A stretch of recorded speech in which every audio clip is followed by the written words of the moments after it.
మనుషులు రాక్షసులవుతున్నారు. మరీ ముఖ్యంగా డబ్బు కోసం. ఈ సమాజం భవిష్యత్తులో ఎలా మారబోతుందో అనేది చెప్పడానికి హైదరాబాద్లో జరిగిన ఈ ఒక్క ఘటన చాలు. ఎవడిని నమ్మాలి, ఎవడిని నమ్మొద్దనేది సామాన్యులకు, మంచివారికి అర్థం కావడం లేదు. ఎందుకంటే రాక్షసుడు మనతోటే నవ్వుతూ ఉన్నా మనం అర్థం చేసుకోలేం. దానికి కారణం మనకు దివ్య దృష్టి లేదు కదా. మొత్తం నాశనం అయ్యాక వాడు అలాంటి వాడా అని తెలిసి బాధపడటం తప్ప చేసేది ఏమీ ఉండదు. ఓ తండ్రి కన్న కొడుకు మరణంపై చేసిన పరిశోధనలో చివరకు ఊహించిందే నిజమైంది. కానీ ఆయన కలలో కూడా ఊహించిన ఘటన నేటికి ఆ తండ్రి గుండెలను పిండేస్తోంది. నెల్లూరు జిల్లా కావల్లోని జనతాపేటలో ఉంటారు మద్దసాని ప్రకాశం. ఇతను బంగారం వ్యాపారం చేస్తుంటాడు. ప్రకాశంకు ఇంజనీరింగ్ పూర్తి చేసిన 25 ఏళ్ల కొడుకు యశ్వంత్ ఉన్నాడు. కూతురు అమూల్యకు పెళ్లైంది. ఈ అమూల్యకు నెల్లూరులోని సత్యవోలు అగ్రహారం కొండాపురం మండలానికి చెందిన గోగుల శ్రీకాంత్తో పెళ్లి చేశారు. 2017లో తన అల్లుడు శ్రీకాంత్కు భారీగా కట్న కానుకలు సమర్పించి పెళ్లి చేశాడు. ఈ శ్రీకాంత్ గచ్చిబౌలి జైబేరి కాలనీలో హాస్టల్స్ నిర్వహిస్తూ ఉంటాడు. ఇక ఈ శ్రీకాంత్కు బావమరిది యశ్వంత్ చాలా క్లోజ్. మల్లారెడ్డి ఇంజనీరింగ్ కాలేజీలో చదువు పూర్తి చేశాడు యశ్వంత్. మొత్తంగా ప్రకాశం ఫ్యామిలీ చాలా హ్యాపీ. కొడుకు ఇంజనీరింగ్ పూర్తి చేసి సాఫ్ట్వేర్ జాబ్ కోసం ప్రయత్నాలు చేస్తున్నాడు. కూతురు ఇప్పుడు గర్భవతి. అల్లుడు వ్యాపారం చేసుకుంటూ ఉన్నాడు. అంతా బాగానే ఉంది. కానీ తెర వెనుక అల్లుడు గోగుల శ్రీకాంత్ మనస్తత్వం చాలా ప్రమాదకరమని ఎవ్వరూ ఊహించలేకపోయారు. ఇతను ఆన్లైన్ గేమ్లకు అలవాటు పడ్డాడు. మరీ ముఖ్యంగా కాక్ ఫైట్ పై బెట్టింగ్లు పెట్టేవాడు. ఇక హాస్టల్ నిర్వహిస్తూ నిత్యం మద్యం తాగుతూ గేమ్స్ కు కూడా బానిసయ్యాడు. తీవ్రంగా అప్పులు చేశాడు. ఎంతలా అంటే 4 కోట్లకు నిండా మునిగాడు. అప్పుల వాళ్ళేమో వెంటపడుతున్నారు. ఇక బెట్టింగ్ ఏమో ఆగిపోయింది. మద్యానికేమో బానిసైపోయాడు. సంపాదించిందంతా పోయింది. కానీ అప్పుల బారి నుంచి తప్పించుకునేది ఎలా అని ఆలోచించాడు. అప్పుడే మనోడి కంత్రి బుర్రకు జడకంత్రి ఐడియా వచ్చింది. తన మామకు చాలా ఆస్తులున్నాయి. ఇక తనకు రావాల్సినవన్నీ కూడా ముందే ఇచ్చేశాడు. కానీ తాను హాయిగా బ్రతకాలంటే మామ ఆస్తి తనకు దక్కాలనుకున్నాడు. అయితే బావమరిది యశ్వంత్ బ్రతికి ఉంటే అది సాధ్యం కాదని ప్లాన్ చేశాడు. బావమరిది లేకుంటే మొత్తం ఆస్తి నాదే, తన అత్తమామలకు దిక్కు కూడా నేనని అనుకున్నాడు నీచుడు శ్రీకాంత్. దీంతో పక్కాగా స్కెచ్ చేశాడు. అయితే అందుకోసం ముందుగానే కొన్ని ప్లాన్స్ని అమలుపరిచాడు. కావల్లో తండ్రి దగ్గర ఖాళీగా ఉంటున్న బావమరిదిని హైదరాబాద్కు పంపాలని తన మామకు సలహా ఇచ్చాడు శ్రీకాంత్. హైదరాబాద్కు వచ్చి ఇక్కడ ప్రిపేర్ అవ్వమని చెప్పాడు. ఖాళీగా ఉండే కంటే మంచి ఉద్యోగం చూసుకుంటే మంచిది కదా అని చెప్పాడు. అంతేకాకుండా తన హాస్టల్స్ని కూడా చూసుకునేందుకు సాయంగా ఉంటాడు. నేను అన్ని పనులు చేసుకోలేకపోతున్నానని చెప్పాడు శ్రీకాంత్. దీంతో మామ ప్రకాశం సరేనని కొడుకు యశ్వంత్ను హైదరాబాద్ పంపించాడు. తన అక్క ఇంట్లోనే ఉంటూ హాస్టల్స్ చూసుకుంటూ ఉన్నాడు. ఉద్యోగానికి కూడా ప్రిపేర్ అవుతున్నాడు. ఇక సరిగ్గా అవకాశం అంది వచ్చింది. శ్రీకాంత్ భార్య అమూల్య గర్భవతి. దీంతో ఆమె డెలివరీ కోసం తన పుట్టింటికి వెళ్ళింది. హైదరాబాద్లోని తన బావ పేయింగ్ హాస్టల్లో ఉంటున్నాడు యశ్వంత్. అక్కడే భోజనం చేస్తూ ఒక గదిలో ఉంటున్నాడు. హాస్టల్స్ వ్యవహారాలను కూడా చూసుకుంటున్నాడు. ఇక తన భార్య కూడా లేకపోవడంతో బావమరిదిని చంపడానికి ఇదే మంచి సమయం అనుకున్నాడు. తన బావమరిది గురించి చెడుగా మామకు చెప్పడం మొదలుపెట్టాడు శ్రీకాంత్. యశ్వంత్ మద్యానికి అలవాటు పడ్డాడు. గంజాయి పిలుస్తున్నాడు. తాను చెప్పినా వినడం లేదు. మీరేం అతన్ని బెదిరించకండి, నేనే చూసుకుంటానని మెల్లిగా కొడుకు దారి తప్పాడని అతని తండ్రి ప్రకాశంకు అబద్ధాలు చెప్పడం మొదలుపెట్టాడు. ఆ తర్వాత ఇక హత్యకు ప్లాన్ చేసి ఆత్మహత్యగా చిత్రీకరించేందుకు బ్యాక్గ్రౌండ్ వర్క్ ప్రిపేర్ చేసుకున్నాడు. ఆత్మహత్య చేసుకున్నాడంటే నమ్మేలా కథలు చెప్పి యశ్వంత్ తల్లిదండ్రులను ఆందోళనకు గురయ్యేలా చేశాడు. తమ కొడుకు దారి తప్పుతాడేమోనన్న బెంగ వారికి మొదలైంది. తన భార్య పురుడు కోసం పుట్టింటికి వెళ్లడంతో ఎంత మంచి సమయం దొరకదనుకున్నాడు. యశ్వంత్ని చంపేయాలని నిర్ణయించుకున్నాడు. అయితే ఎవరిని సంప్రదించాలని ఆలోచించాడు. చివరకు తన దగ్గరే కుక్కుగా పనిచేస్తున్న కర్ణాటకకు చెందిన ఆనంద్ను సంప్రదించాడు. నీకు 10 లక్షల సుపారీ ఇస్తాను, ఆ తర్వాత కూడా నేను సాయం చేస్తాను, నా బావమరిదిని చంపేందుకు సహకరించాలన్నాడు. అతను కూడా సరేనన్నాడు. అయితే ఈ ఆనంద్ తనకు స్నేహితుడైన కడప జిల్లా కాస్లపాడుకు చెందిన అంబటి వెంకటేష్కి విషయం చెప్పాడు. అతను కూడా సరేనన్నాడు. 10 లక్షల సుపారీకి చంపేందుకు రంగం సిద్ధం చేశారు. అంతకు ముందు నుంచే హాస్టల్లోని సీసీ కెమెరాలన్నింటినీ కూడా ఆఫ్ చేశారు.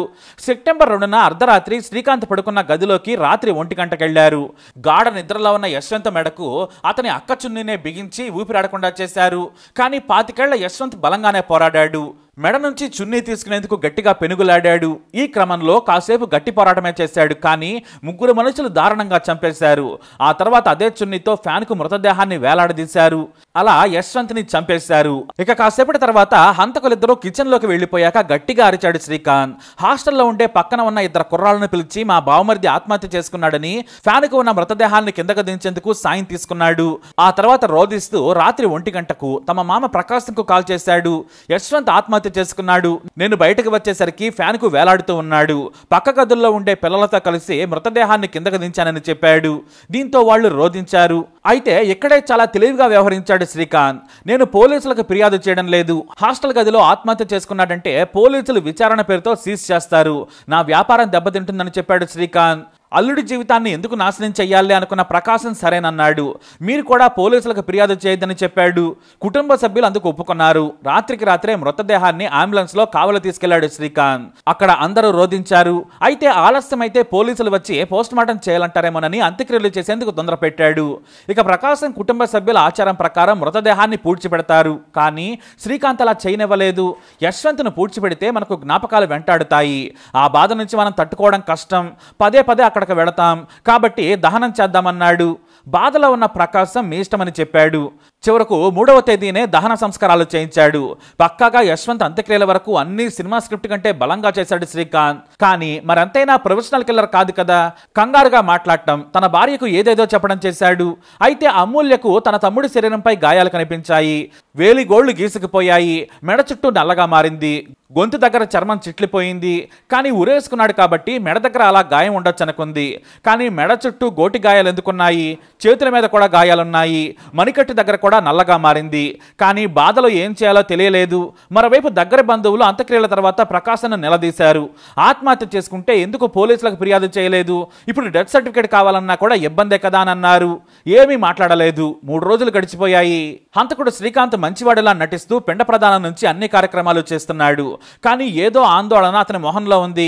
కంగారుతో భార్యతో తేడాగా మాట్లాడుతూ ఉన్నాడు.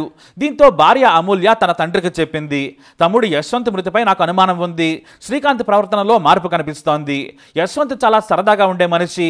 వాడు ఆత్మహత్య చేసుకునేంత పిరికివాడు కాదు. వాడికి కష్టాలు కూడా లేవు కదా, ఎందుకు చనిపోతాడు? నువ్వు ఒకసారి హైదరాబాద్ వెళ్లి హాస్టల్ సీసీటీవీ ఫుటేజ్ చెక్ చేయమని చెప్పింది. దీంతో తండ్రి కూడా ఒక్కసారిగా అల్లుడి ప్రవర్తనను గుర్తుకు తెచ్చుకున్నాడు. కాస్త భయపడ్డాడు కూడా. ఎందుకంటే సొంత అల్లుడే చంపించి ఉంటాడని టెన్షన్ పడ్డాడు. ఇంతలో తన క్లోజ్ ఫ్రెండ్స్కి విషయం చెప్పాడు ప్రకాశం. వాళ్ళంతా మనం హైదరాబాద్ వెళదాం, ఎందుకంటే చనిపోయింది అక్కడే కాబట్టి ఏం జరిగిందో తెలుసుకుందామన్నారు. కానీ శ్రీకాంత్ చాలా తెలివిగా ఇక్కడ కూడా ఓ పని చేశాడు. సరిగ్గా తన హాస్టల్కి ఎదురుగా ఓ షాప్ ఉంది. ఆ షాపులోని సీసీ కెమెరా రోడ్డు వైపు ఉంది. ఆ సీసీ కెమెరాలో గమనిస్తే సరిగ్గా తమ హాస్టల్కి ఎవరు వస్తున్నారు, ఎవరు వెళుతున్నారో కూడా తెలిసిపోతుంది. దీంతో ఆ షాపు యజమానికి ఏవేవో కబుర్లు చెప్పి కొంత డబ్బు ఇచ్చి ఫుటేజ్ని మొత్తం డిలీట్ చేయించాడు. ఇక తమ హాస్టల్లో కూడా సీసీటీవీ ఫుటేజ్ని ఎప్పుడూ ఆఫ్ చేసి డిలీట్ కూడా చేసేశాడు. డబ్బు వస్తుంది కదా అని ఆ షాప్ యజమాని కూడా కకృతి పడ్డాడు. హత్య జరిగి ఉంటుందని అతను కూడా ఊహించలేదు. ఇక శ్రీకాంత్కు అనుమానం రాకుండా యశ్వంత్ తండ్రి ప్రకాశం తన స్నేహితులతో కలిసి హైదరాబాద్ చేరుకున్నాడు. సరిగ్గా హాస్టల్కి వచ్చాడు. శ్రీకాంత్ లేని సమయంలో హాస్టల్ సీసీటీవీ ఫుటేజ్ని గమనించాడు. ఓ వ్యక్తి సాయం తీసుకుని మొత్తం ఫుటేజ్ను గమనించగా సరిగ్గా యశ్వంత్ చనిపోయిన రోజుకు ముందు నుంచే కెమెరాలు ఆఫ్ చేసి ఉన్నాయి. మళ్ళీ 4 రోజుల తర్వాత ఆన్ చేసి ఉన్నాయి. దీంతో ప్రకాశంకు అతని స్నేహితులకు అనుమానం కలిగింది. అప్పుడే హాస్టల్కి ఎదురుగా ఉన్న షాపుకు సీసీ కెమెరాలు ఉండడం చూసి ప్రకాశం ఆ డేటా కావాలని చెప్పాడు. కానీ అక్కడ కూడా యశ్వంత్ చనిపోయిన రోజుకు ముందు నుంచి ఆ తర్వాత 2 రోజుల వరకు ఫుటేజ్ డేటా లేదు. దీంతో అనుమానం బలపడింది. ఆ తర్వాత శ్రీకాంత్కి అనుమానం రాకుండా అదే రోజు రాత్రి 10 గంటలకు గచ్చిబౌలి పోలీస్ స్టేషన్లో ఫిర్యాదు చేశాడు తండ్రి ప్రకాశం. పోలీసులు వెంటనే రంగంలోకి దిగారు. చుట్టుపక్కల ఉన్న సీసీటీవీ ఫుటేజ్లను మొత్తం జల్లెడ పట్టారు. అక్కడ శ్రీకాంత్తో పాటు మరో 2 అనుమానంగా కనిపించారు. దీంతో పోలీసులు హాస్టల్లో పనిచేసే పని వాళ్లను శ్రీకాంత్ను తమదైన శైలిలో విచారణ చేయగా తామే చంపామని ఒప్పుకున్నారు నిత్యులు. కానీ కూతురుని బాగా చూసుకుంటాడని అల్లుడిగా తెచ్చుకుంటే తమ కొడుకును చంపి అనాథలను చేశాడని తల్లిదండ్రులు కన్నీటి పర్యంతమయ్యారు. ఇటు పోలీసులు కూడా ప్రకాశం ఫ్యామిలీని తిట్టారు. మీరు వెంటనే కంప్లైంట్ చేసి ఉంటే బాగుండేది. హంతకుడు ఆధారాలని నాశనం చేశాడు, పైగా శవాన్ని కూడా లేకుండా చేశాడు. ఒక్క అటాప్సీ రిపోర్ట్ ఉండుంటే కనుక ఈ కేసు మరింత ముందుకెళ్లేది. వాడికి కఠిన శిక్ష పడేది. అయినా సరే పోలీసులు మాత్రం వదిలిపెట్టడం లేదు. సీసీటీవీ ఫుటేజ్ని డేటా రీట్రీవ్ చేసే పనిలో పడ్డారు. ఇకపోతే ఇటు కూతురు భర్త హంతకుడిగా జైలుకెళ్లాడు. కొడుకు హత్యకు గురయ్యాడని ప్రకాశం దంపతుల ఆవేదన వర్ణాతీతం. డబ్బు కోసం ఎవరినైనా చంపేస్తారు అనడానికి ఇంకేం సాక్ష్యం కావాలి? మనుషుల్లో పెరుగుతున్న క్రిమినల్ మెంటాలిటీకి ఇది ఉదాహరణ. సింపుల్గా చెప్పాలంటే మంచి మానవత్వం అనేవి నశించిపోతున్నాయి. మరి ఈ కేసులో శ్రీకాంత్కి ఎలాంటి శిక్ష పడాలి? మీ అభిప్రాయాన్ని కమెంట్ ద్వారా తెలియజేయండి. ఈ వీడియో అప్డేట్స్ కోసం మా ఛానల్ ఫాలో అవ్వండి. అలాగే తప్పకుండా సబ్స్క్రైబ్ చేసుకోండి.